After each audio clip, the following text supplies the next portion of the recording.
Uunahan ko na kayo. Hindi ako ganun katino, pero hindi rin ako ganun kagago. Hindi rin ako ganun kagwapo, katulad ng iniisip nyo. At hindi rin ako ganun katalino, pero hindi naman ako bobo. Hindi man ako naging first honor nung nag-aaral ako, pero at least ako ang first na nakauna sa'yo. Oops, mali yata ang naitugma. Hindi maganda ang pagkakagawa. Baka kung ano pang isipin ng iba. Ang ibig kong sabihin lang naman na ako ang first boyfriend niya. Ang Daniel kay Catherine Bernardo. Ang Enrique Hill nila sa Soberano. Sana nagets nyo ang punto na kahit papagbali-baliktarin pa ang mundo, nauna po ako. Kaya magbibilangan pa ba tayo ng mga ikinalaman ko sa'yo? Ayoko sana, pero sige, para rin alam mo. Given na dito yung usaping gwapo, alam mo naman yung totoo. Tapos ang argumento, mas pogi ako sa'yo. Sa pera, medyo nakakasabay naman, pero lamang ka. Yan lang naman kasi ang meron ka. Diyan mo lang ako natalo. Pero bukod doon, wala na. Sa akin na ang lahat ng boto. Kaya ano pa bang ipagyayabang mo? Na kumain kayo sa labas? Check. Nagawa na namin yan, wala ka pa. Nagluluto pa kami sa kanila.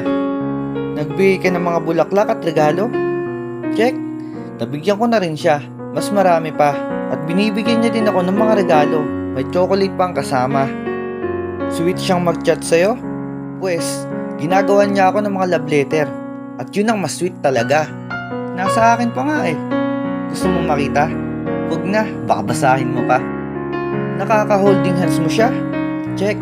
Kaso mas nauna kong mahawakan yung mga kamay niya. Second hand ka lang. Nauna ko nang nagawa. Ano pa? Pinakilala ka sa pamilya? Check. At take note ha. Ako ang unang pinakilala. Kaya dapat alam mo na. Lahat ng ginawa, ginagawa at gagawin pa lang ninyo, nagawa na namin yung dalawa. Mga 10 years ago. Eh kung sabihin kong ako ang first everything niya, may magagawa ka ba? Hindi ka lamang sa akin sa kahit na ano. Ako lang ang pwedeng magyabang dito. Kaya anong bago? Bago ka, ako muna. Kaya rumispeto ka sa nauna. Ako ang nag-set ng standard. Kaya sa akin siya nakabase. Kung ano ba ang magugustuhan niya sa isang lalaki. Ako ang batayan at ang pinagkukumparahan. Kung kaya niyo bang mahigitan o mapunan man lang ang iniwan kong patlang. Dahil kung hindi niyo yan kayang lampasan o pantayan, ako pa rin ang hahanapin yan. Ayon nga sa pinanood ko, mahirap kalaban ng first love bro.